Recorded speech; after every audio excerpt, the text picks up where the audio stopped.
Ben ritrovati, mercoledì e dunque spazio dedicato alla CGIL. Oggi affronteremo un tema molto delicato e quanto mai d'attualità, le malattie professionali e gli infortuni sui luoghi di lavoro. Saluto subito le mie ospiti, buongiorno a Sara Pasqualini della segretaria organizzativa CGIL Treviso, grazie per essere con noi Sara, ben ritrovata, e buongiorno anche a Valentina Dalle Feste, responsabile area danni alla salute e patronato Inca Treviso. Buongiorno. Buongiorno a tutti. Vi ricordo lo 0422 162 8332, il numero per intervenire in diretta e fare delle domande alle nostre ospiti. Allora iniziamo subito, Valentina, inquadrando la prima tematica, quella delle malattie professionali. Che cosa si intende con malattie professionali? Beh, allora in questo caso il nome aiuta molto. Le malattie professionali sono le malattie causate dal lavoro, quindi deve esserci una causa evidente, quindi un lavoro che nel corso del tempo determina il fatto che un lavoratore si ammali. Io dico sempre il tema delle grandi sconosciute, perché nell'accezione comune è più conosciuto l'infortunio, ma quando noi pensiamo alla malattia professionale dobbiamo ricordarci che è una possibilità di tutela che viene data ai lavoratori. L'istituto che fa capo a questo tipo di gestione è l'INAIL, evidentemente è un istituto assicuratore e i lavoratori sono i soggetti assicurati. La malattia professionale ha la caratteristica di svilupparsi nel tempo e quindi avviene esattamente in misura diametralmente opposta rispetto a quello che accade nel caso dell'infortunio. Nell'infortunio c'è una causa violenta che determina la lesione del lavoratore, mentre nel caso della malattia professionale la causa è lenta, cioè la ripetitività in molti casi dell'esposizione ad un rischio specifico lavorativo.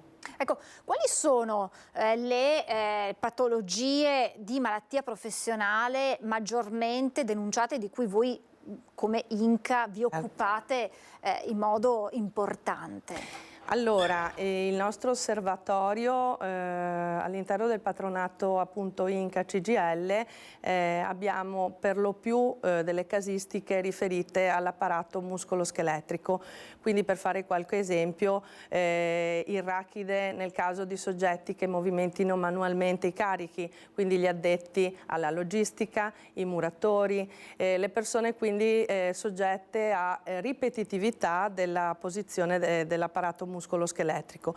Ci sono poi le problematiche riferite alle spalle. Faccio degli esempi scolastici in modo che magari siano più chiari per chi ci ascolta. L'imbianchino e il sovraccarico funzionale alle spalle, o anche operai all'interno di aziende dove la posizione in cui svolgano la loro mansione richieda la posizione incongrua e quindi al di sopra dell'asse delle spalle, e questo prolungarsi determina appunto la malattia.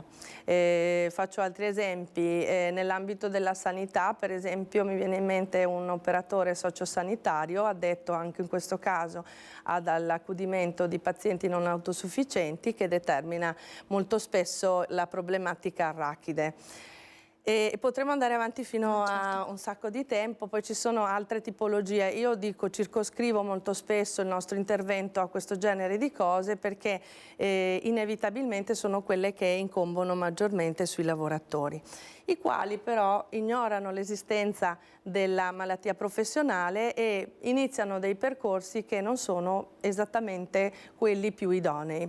Quindi la maggior parte dei lavoratori affetti da ernie discali multiple magari pensa di risolvere il problema chiedendo un riconoscimento di invalidità civile.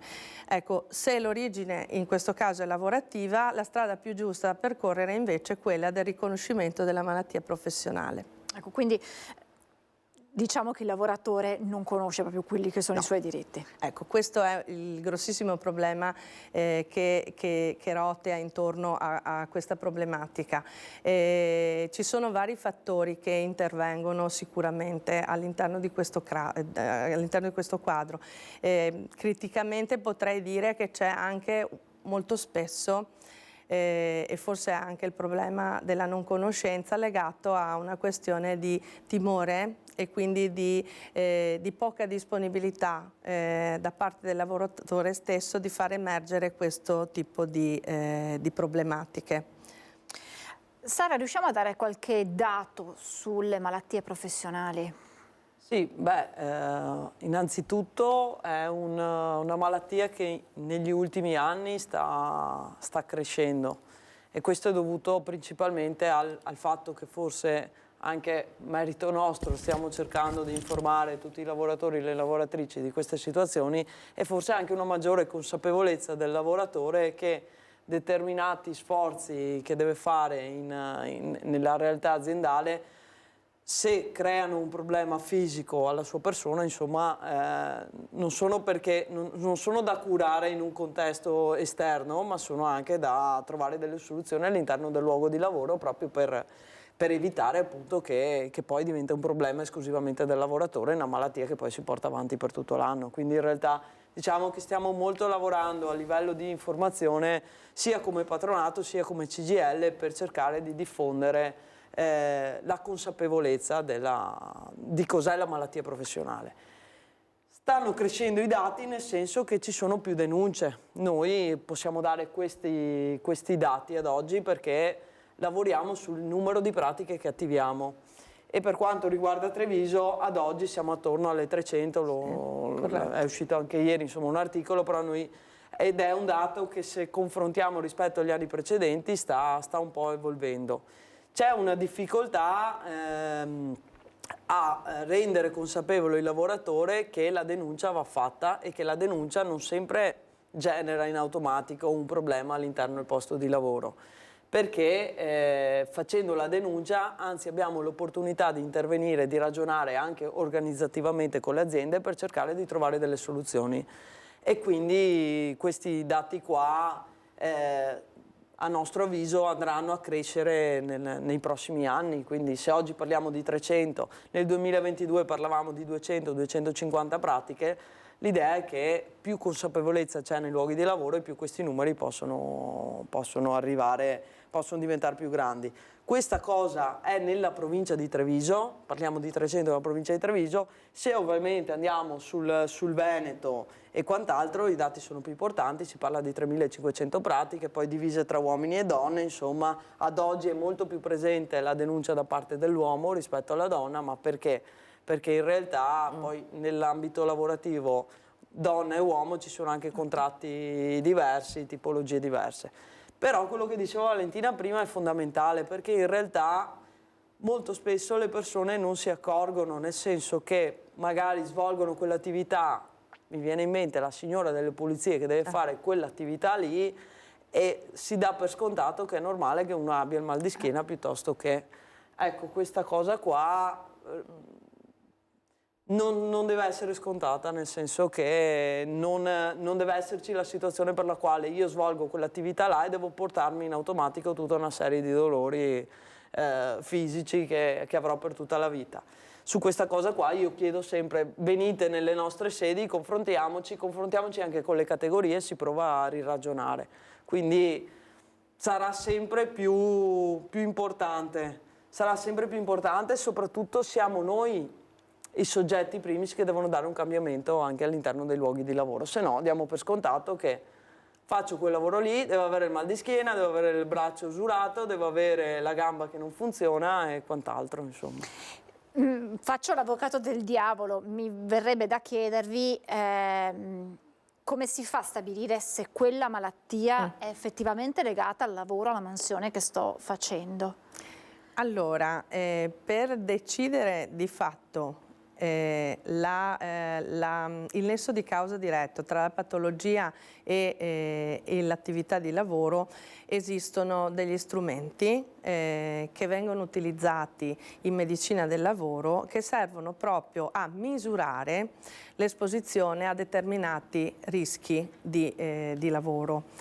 Ci sono delle scale, c'è la scala NIOSH, OCRA, eccetera, che vengono sostanzialmente gestite dagli ergonomi e vengono computate all'interno di un documento. Questo documento, che si chiama documento di valutazione dei rischi, è la Bibbia, diciamo, di quello che accade all'interno dei posti di lavoro. Quindi il datore di lavoro con un certo numero di dipendenti superiori a 15 ha l'obbligo di legge di compilare questo documento di valutazione, non a caso si chiama così, dei rischi, e mettere a disposizione dei lavoratori dei soggetti, tra cui il medico aziendale, che si chiama medico competente, con un favoloso gioco di parole, che ha lo scopo di stabilire appunto quali siano i rischi e per quanto tempo le persone siano adibiti ad essi. A seguito di queste valutazioni, nel momento in cui c'è la conclamazione della patologia, si va di fatto a verificare la congruità tra quanto dichiarato sui documenti di valutazione dei rischi e quanto invece dichiarato dal lavoratore. Qui c'è un caso di lana caprina perché evidentemente il gap sta in questo, cioè sulla effettiva esperienza lavorativa del lavoratore, passatemi il gioco di parole, e quanto dichiarato sulle schede personali. Quindi il nostro compito è quello di indagare a livello anamnestico, cioè ricostruire tutta l'esposizione, non parlo di un anno ma di almeno 10 anni di lavoro, attraverso appunto una ricostruzione documentale. Per questo motivo il patronato della CGIL si avvale di consulenti esterni, nello specifico di un medico del lavoro, che ha appunto la sua specializzazione proprio in questo ambito. Sarà importante raccogliere quindi i verbali delle visite che vengono fatte per il protocollo di sorveglianza sanitaria e chiedere al lavoratore di fatto come espleta la sua mansione lavorativa. Ci accorgeremo quindi che ci saranno delle valutazioni magari da reinterpretare. Ecco, e l'iter?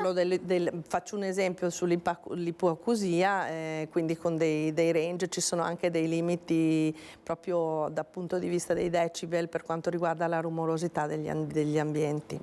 Questo immagino sia un primo passo dell'iter per poi ottenere il riconoscimento da parte dell'INAIL. Quindi parte tutto, lo dico ai telespettatori che ci stanno seguendo, parte tutto con un primo certificato che deve essere fatto a mio avviso da chi conosce quel tipo di linguaggio. I medici disponibili per questo sono dal medico di base ai medici ospedalieri, ai medici dell'Ospedale, ai medici competenti che sono i medici delle aziende e ai medici di patronato. Io lavoro all'interno di un patronato e chiaramente suggerisco l'approccio tramite questo tipo di professionista, perché chiaramente c'è l'appoggio, come correttamente diceva Sara, anche di tutta la struttura.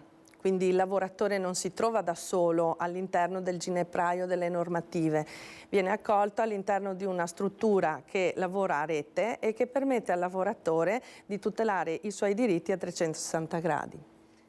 Sara, quali sono le misure da adottare per prevenire questa tipologia di malattie? Beh, allora è ovvio che la malattia nasce sul luogo di lavoro, quindi dall'attività che io svolgo prevalentemente nell'arco delle mie 8 ore lavorative, insomma. Per prevenire in realtà ci deve essere un'analisi di quella che è l'attività organizzativa dell'azienda. Noi abbiamo una realtà che non è fatta di grandi aziende sulla provincia di Treviso. Questo senza nulla togliere a quelle piccole aziende che sono benissimo organizzate, però è ovvio che in una grande azienda i DVR è un linguaggio che viene utilizzato più frequentemente e quindi c'è anche molto confronto tra quelle che sono le RSU all'interno dell'azienda con i responsabili, che possono essere della sicurezza o di altro, e per i quali si ragiona proprio in questi meccanismi per evitare che si generino delle postazioni lavorative che a lungo andare possono portare a malattie professionali. Quindi in realtà è competenze organizzative. Nella realtà più piccola è un po' più complicato. È più complicato il dialogo tra le parti sociali e tra l'azienda, che generalmente, se ha gestione familiare, poi ha tutto un suo excursus storico. Però è anche vero che si stanno aprendo sempre di più questi confronti e sono utili da entrambe le parti. Da una parte al lavoratore, perché comunque sappiamo che la nostra vita lavorativa andrà sempre più lunga e trascinarsi un problema fisico poi vuol dire avere difficoltà anche un domani, se mai si raggiungerà la pensione, ma spero di far la battuta e che la prendiate da un punto di vista appunto di ironia. Dall'altra parte, insomma, è ovvio che l'azienda, se trova anche una nuova modalità organizzativa di effettuare determinate lavorazioni, potrebbe essere anche un cambiamento che va a beneficio di quelle che sono l'efficienza, la produttività e quant'altro. Quindi si può intervenire in questo meccanismo qua, confronto e soprattutto segnalare quelli che sono i problemi, nel senso che determinate postazioni lavorative devono essere analizzate, devono essere sviluppate nel modo di venire incontro anche alle esigenze del lavoratore e della lavoratrice, oltre che quelle che sono le esigenze di produzione dell'azienda.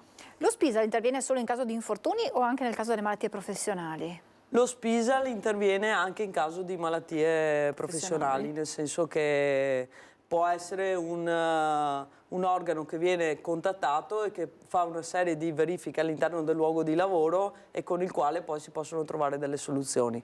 È ovvio che noi lo conosciamo principalmente nella questione di infortuni e poi vabbè, lo SPISAL viene spesso nominato negli infortuni mortali perché ovviamente lì ha proprio competenza giuridica, insomma. Certo. Il datore di lavoro come deve gestire i lavoratori che hanno una disabilità? Ecco, allora, innanzitutto non deve cercare al proprio interno di trovare delle soluzioni consone alla disabilità. Cerchiamo di sfatare il fatto che se un'azienda scopre che hai una disabilità, devo farti rinunciare al luogo di lavoro. Generalmente questo non avviene anche perché deve esserci una tutela appunto del lavoratore in primis sulla sua postazione lavorativa. È ovvio che il datore di lavoro deve da una parte mettere quelle che sono le esigenze produttive della propria azienda e dall'altra parte le esigenze organizzative. E generalmente si sposta il lavoratore in un ambiente più consono, gli si dà l'opportunità anche professionalmente di apprendere altre competenze. Questa è una cosa che sta andando tantissimo nelle aziende, perché poi se no si rischia di avere le persone, i lavoratori e le lavoratrici fermi a fare quella prestazione e nel momento in cui cioè se non c'è interscambio all'interno dell'azienda, l'azienda rischia anche di andare in difficoltà. Quindi il percorso professionale e l'adeguamento, spostando la persona all'interno in altri reparti, in altre situazioni, può essere una soluzione che va contro e in beneficio anche appunto dell'azienda stessa. Abbiamo una telefonata, pronto, buongiorno. Buongiorno dottoressa, sono Sebastiano da Abano.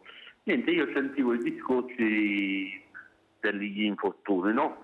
Però io dico, no? Come si può fare gente che lavora nei cantieri a 60-65 anni, lavorano sopra l'impaccatura e il sindacato per intanto non fa niente e si parla di infortuni sul lavoro. Poi io dico, questa gente che lavora in cantieri, dove la possiamo mettere? In nessuna parte. Quindi basterebbe fare una legge che i lavoratori che lavorano nei cantieri a 60 anni, come per le forze dell'ordine, a 60 anni va in pensione. Perché io non riesco a capire, che sono un poliziotto, poi a 60 anni può sempre benissimo lavorare fino a 65 anni, magari negli uffici, invece no, a 60 anni è obbligato ad andare in pensione.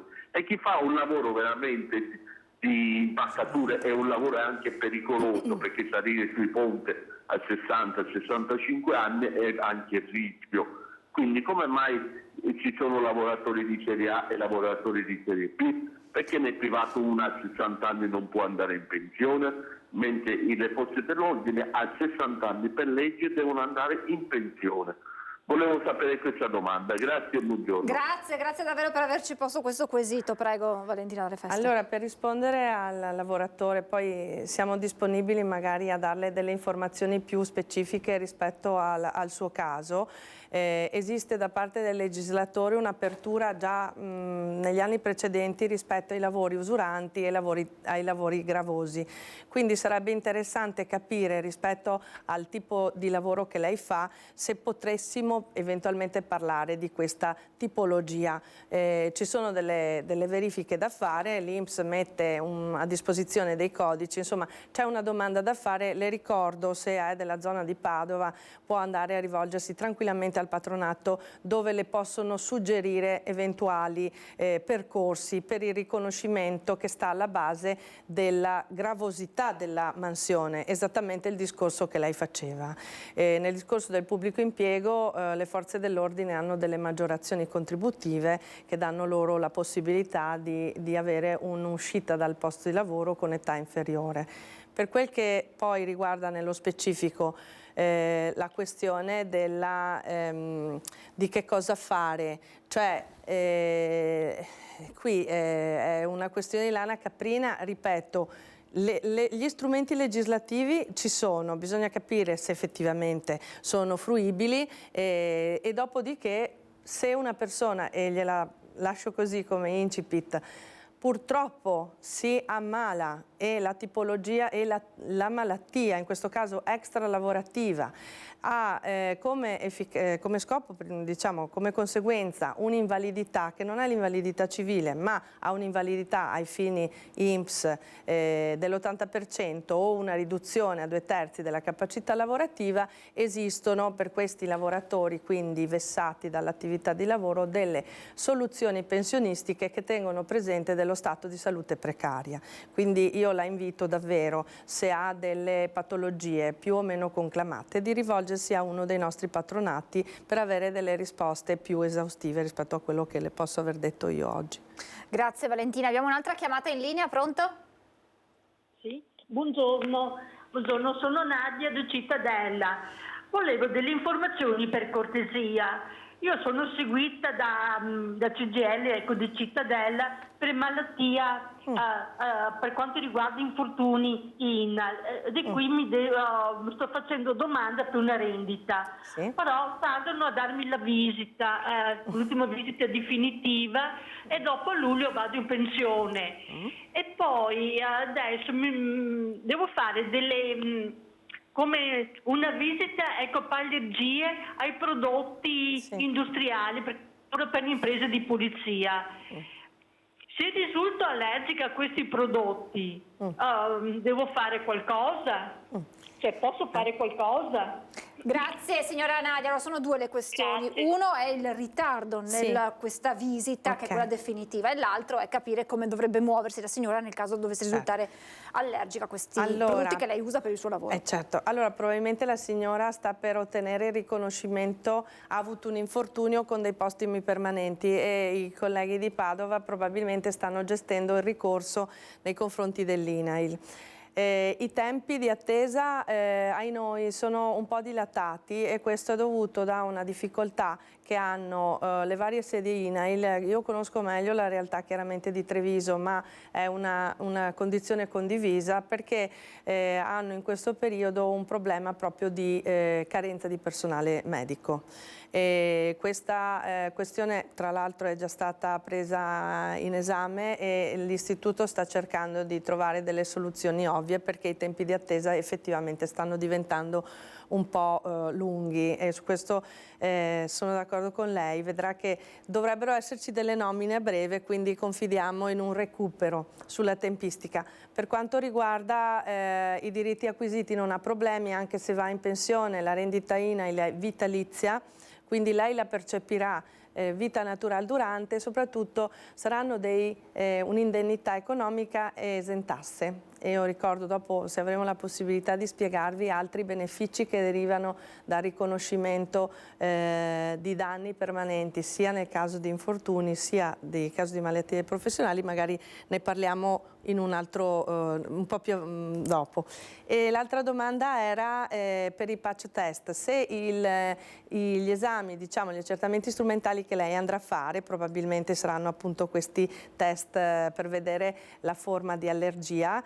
Le do una buona notizia perché l'INAIL ha implementato di molto il sistema delle malattie dermatologiche riconosciute, quindi si lascia più spazio anche a queste forme che prima non avevano molto seguito. Lei andrà a fare i patch test e si rivolgerà con gli esiti di questi accertamenti al patronato INCA di Padova, che è strutturato qua come noi e quindi ha anche il patronato, il medico del lavoro. Sulla base di queste evidenze mediche il nostro consulente stilerà il primo certificato di malattia professionale e i miei colleghi la seguiranno dal punto di vista amministrativo. Inoltreranno la domanda all'INAIL, lei attenderà circa un mese, verrà chiamata a una visita diretta da parte dell'istituto, prenderanno in esame, appunto le faranno un esame oggettivo, quindi sarà visitata direttamente dal consulente INAIL e poi arriverà la risposta. Grazie Valentina, noi ci fermiamo per la pubblicità ma torneremo subito dopo a parlare ancora di malattie professionali e infortuni sul lavoro, a tra poco. Rieccoci di nuovo in diretta, stiamo parlando di malattie professionali e di infortuni sul lavoro e ricominciamo subito con una telefonata. Pronto? Buongiorno. Buongiorno signora, sono sempre Carraro Nadia che ero in linea prima. Sì. Ecco, solamente che è caduta la linea, mi scuso, e che dopo ho alzato un po' il volume, ho sentito con le risposte. Volevo chiedere alla signora gentilmente che mi ha risposto alla mia domanda per quanto riguarda anche le patologie allergiche o così, lavorando per imprese di pulizie. Devo andare da medicina di lavoro oppure anche in privato? Allora, lei le hanno detto di fare degli accertamenti per avere la questione delle allergie ai prodotti.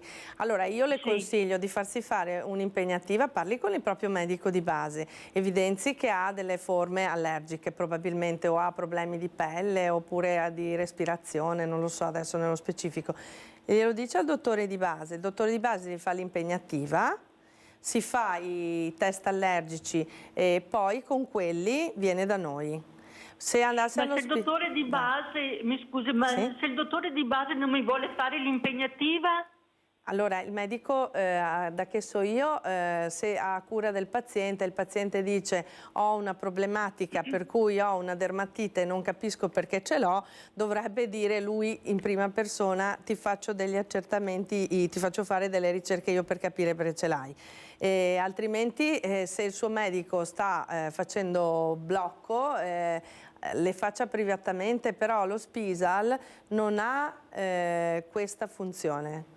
Lo Spisal le fa solo il primo certificato.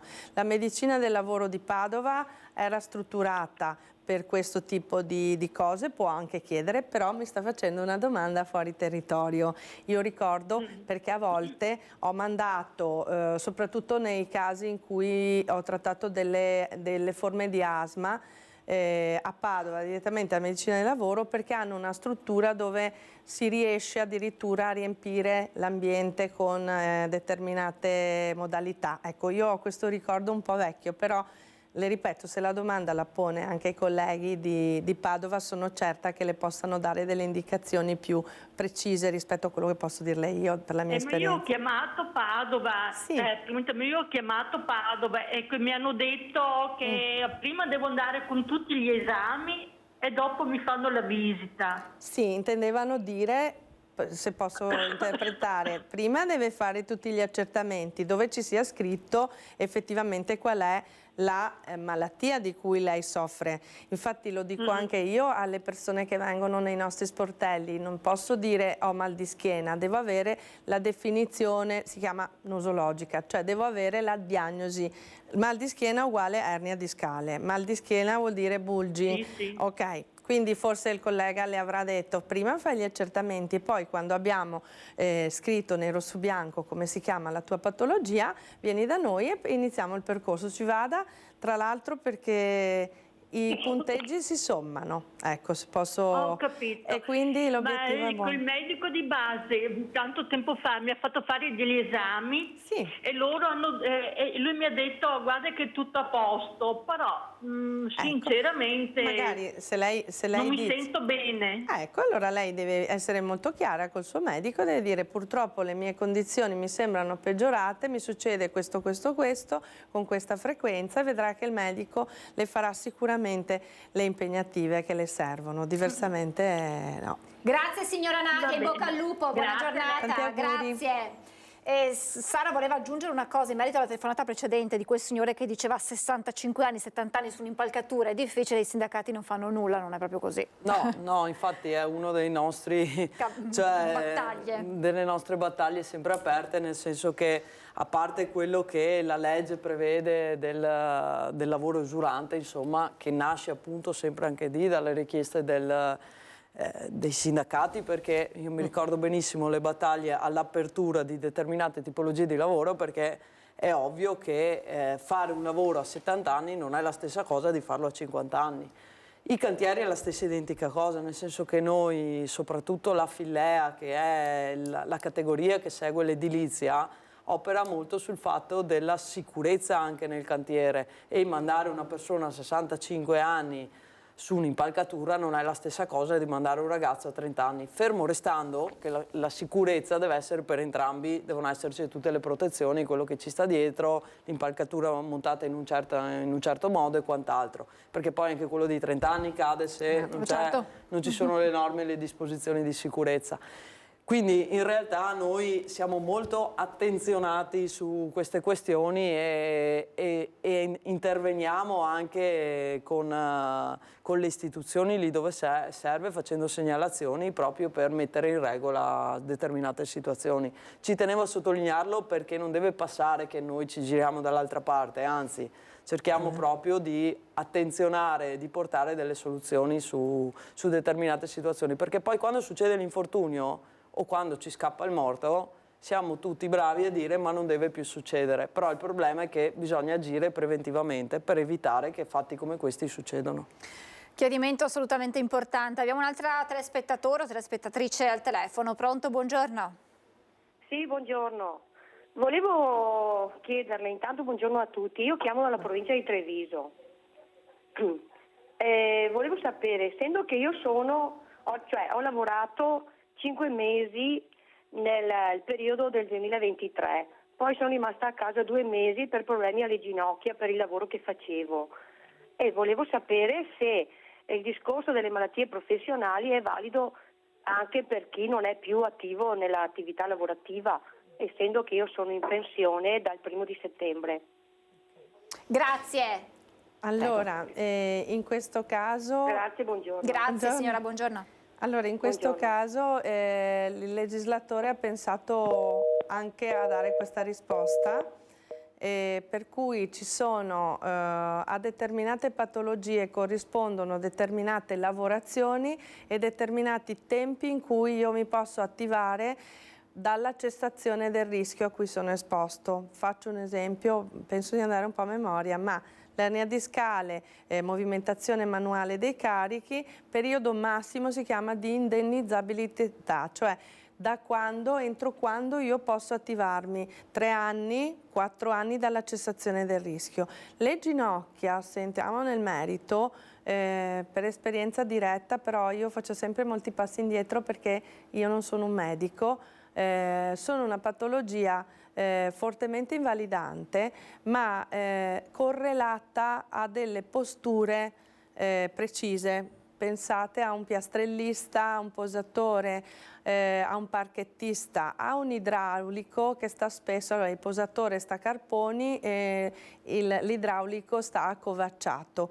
In quel caso si ha effettivamente un logorio della parte dell'articolazione del ginocchio. Lei ha avuto un'esposizione, spero almeno non dei 5 mesi che avevo capito male io forse. Ha parlato di 5 mesi la signora, poi... Perché se sono 5 mesi temo che proprio non ci sia trippa per gatti, mi passi l'espressione. Mentre Cioè, troppo poco il tempo. Sì, no, io quando parliamo di malattie professionali, la medicina del lavoro dice anche 5 anni, ma l'esperienza in campo mi dice non meno di 10, giusto per essere molto pratici. E quindi, cara signora, ci venga a trovare, possiamo parlarne, l'indirizzo è via Dandolo e quindi lei telefona tranquillamente, fissi un appuntamento e mi trova e guardiamo insieme di che cosa eventualmente dobbiamo parlare. Ecco, anche questo è importante, questa notazione sul tempo. Infatti per riconoscere la malattia molti lavoratori professionale. dicono vado in pensione per evitare una serie di vessazioni che temono di avere, ok? Però voglio dire non si può allertarsi troppo tempo dopo, certo, perché chiaramente la cessazione al rischio è già avvenuta. Insomma. Abbiamo un'altra telefonata, pronto? Pronto? Sì, salve, buon pomeriggio, mi sentite? Sì, prego, buongiorno. Salve, allora io volevo chiedere invece per quanto riguarda l'insonnia se è classificata come malattia professionale, cioè come una malattia. Sicuramente l'insonnia è una malattia, evidentemente peraltro anche invalidante. Penso che lei, se soffre di questo problema, si sarà già rivolta a un neurologo. Di solito vengono escluse delle cause biologiche oppure di natura psicologica. Quindi questo mi permette di fare un piccolo passaggio anche sull'esistenza di condizioni legate a disagi psicologici causati dal lavoro. Per cui è giusto completare il discorso che stiamo facendo oggi ricordando che esistono anche queste patologie. L'insonnia nello specifico potrebbe essere causata, per parlare in maniera molto franca, dallo stress, dall'ansia o dall'assunzione di determinate forme medicali, insomma dipende secondo me dai casi. Io ritengo che la prima domanda che lei debba fare per capire se è percorribile quella strada, anche se le potrei già dire di no, ma non mi piace essere troppo categorica nei giudizi, la prima cosa da fare è quella di chiedere alla persona che la sta curando se ci possa essere una correlazione alla sua esposizione lavorativa e quindi di natura necessariamente psicologica, perché dal punto di vista delle disfunzioni organiche l'insonnia non è causata da che so io, da un lavoro che uno fa. Possono esserci delle alterazioni sui cicli circadiani, cioè sull'alternanza sonno-veglia per gli operai che per esempio, i lavoratori che fanno i lavori a turno. Però è un discorso che le sto dicendo in maniera un po' sommaria. La invito a valutare questo aspetto perché se lei soffre di insonnia a ricaduta avrà anche delle condizioni magari di veglia non ottimali e questo è un dato importante, quindi per qualunque informazione prima di fare qualunque cosa la invito a rivolgersi ai nostri uffici. Questo perché, lo motivo in questo modo, molto spesso si chiedono dei riconoscimenti non essendo a conoscenza delle ricadute che poi necessariamente si debbono avere. Faccio degli esempi se volete per rendermi più comprensibile. Se un soggetto soffre di forme depressive e c'è un'assunzione di sostanze oppiacee, cioè benzodiazepine, è chiaro che tutto questo deve essere correttamente verbalizzato e quindi tema di patenti, insomma ci sono dei passaggi che è giusto, o abilitazioni, tipologie di abilitazioni alla guida, per cui dico sempre il fai da te non funziona e dovete assolutamente farvi un po' guidare perché è un mondo complicato. Certo, ecco. Assolutamente. Sara, un lavoratore affetto da una patologia oncologica può essere licenziato? No, fortunatamente negli ultimi anni, anche visto insomma, quello che sta succedendo anche sui dati insomma, delle malattie oncologiche, molti contratti nazionali hanno blindato un po' la situazione. Poi devo dire che molte aziende capiscono anche la situazione individuale il cui il lavoratore e la lavoratrice è soggetta, quindi sono molto comprensibili, hanno anche anticipato i tempi, ma ci hanno poi permesso effettivamente di fare queste modifiche nei contratti nazionali che danno una tutela, nel senso che le malattie oncologiche sono spesso e volentieri tolte anche dal periodo di comporto, nel senso che non vengono conteggiate come malattia, perché il periodo di comporto, e qui faccio un passaggio giusto per chiarirlo, è quel periodo che ogni contratto ha scritto al suo interno e che prevede la tenuta del posto di lavoro in caso di malattie per l'obbligo del datore di lavoro di tenere il posto di lavoro per il lavoratore e la lavoratrice.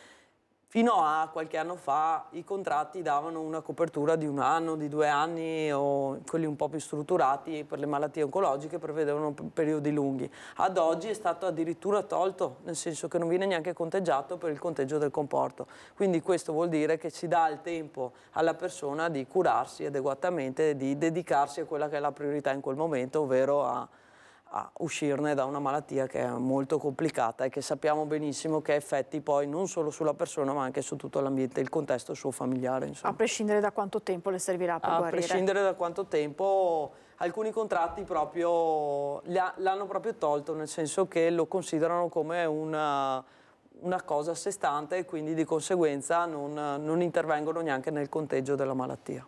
Direi che è civiltà e umanità, questo insomma, non da poco. Diciamo che c'è stato una coscienza, un atto di coscienza da parte di tutti quanti. Insomma, questo ci facilita poi, quando abbiamo contratti che prevedono queste cose, ci facilita poi anche a ragionare su contratti che magari questi non sono così evoluti e di conseguenza abbiamo difficoltà poi a portarli sul tavolo. Noi siamo quasi in chiusura, avremo ancora tanti aspetti da analizzare, però possiamo già trarre un bilancio, Valentina, e visto tutto quello che sono i passaggi, l'iter da seguire, verrebbe da chiedersi perché un lavoratore dovrebbe avventurarsi in queste pratiche burocratiche per avere che cosa? E allora quali sono i consigli che vi siete di dare a chi ci sta guardando? Allora, è un'ottima domanda che giustifica questa fatica. Allora, il riconoscimento della origine professionale di una patologia dà diritto all'esenzione per quanto riguarda gli esami strumentali ai quali io mi dovrò sottoporre, io lavoratore tecnopatico, per i prossimi 15 anni. Quindi tutte le prestazioni sanitarie che vi sto per elencare varranno 15 anni, esenzione del ticket, quindi accertamenti diagnostici, esami strumentali, risonanze magnetiche, ecografie, eccetera. Visite ortopediche, visite chirurgiche, eccetera. Danno diritto inoltre alle cure termali, l'INAIL paga appunto delle cure con delle strutture convenzionate, anche gradevoli, la possibilità di avere delle protesi o degli ausili, per cui vado in sanitario, ho bisogno di un busto, mi ottemperano alla spesa, e la possibilità di aprire di nuovo periodi, ecco allora che mi riaggancio un po' a quello che si era detto con Sara rispetto al periodo di comporto. Nel caso io mi dovessi operare di nuovo per la stessa patologia, rientro nella casa dell'INAIL, e questo è un vantaggio e forse il più importante, per cui tutte le volte che ho un periodo di assenza dal lavoro protratto, e stiamo parlando appunto di patologie, faccio sempre l'esempio della spalla, che determinano un'assenza prolungata, perché prima si sta assenti perché si è molto male, si iniziano questi periodi a spot dove si deve stare a casa, poi c'è la parte dell'operazione, poi c'è la parte della riabilitazione. Tutto questo per dire, se usciamo dal seminato e quindi restiamo nell'anonimato, non denunciamo la malattia professionale, sappiamo che è tutto gestito come malattia comune e il rischio principale per il lavoratore è la perdita del posto di lavoro. Le aziende quindi sono legittimamente autorizzate a rescindere il contratto. Diversamente, busso alla porta dell'INAIL, mi porto a casa il riconoscimento, ho una tutela valida che mi permette per i prossimi anni delle prestazioni per il mio monitoraggio dello stato di salute e la consapevolezza di non poter essere licenziati per le problematiche derivanti dalla patologia, insomma. Questo è, che giustifica, direi, la causa principale per cui dovrebbero conoscerle queste cose, che purtroppo non le conoscono, e quindi... Direi non è poco, No, insomma, direi non di è sì. poco come Sì, aspetti. esattamente. Grazie a Valentina Dalle Feste, responsabile area danni alla salute, Patronato Inca Treviso, grazie a Sara Pasqualin, segretaria organizzativa CGIL Treviso, grazie a voi, speriamo di avervi dato qualche elemento in più per conoscere i vostri diritti e per fare quello che è necessario fare per tutelare la vostra salute e tutelare anche, insomma, il vostro posto di lavoro, perché, insomma, nel momento in cui si denuncia che si ha una malattia professionale sappiamo, insomma, che si è in qualche modo tutelati. Grazie davvero, io vi lascio al film di oggi, Gli avventurieri di Plymouth. Grazie ancora e buon proseguimento di giornata.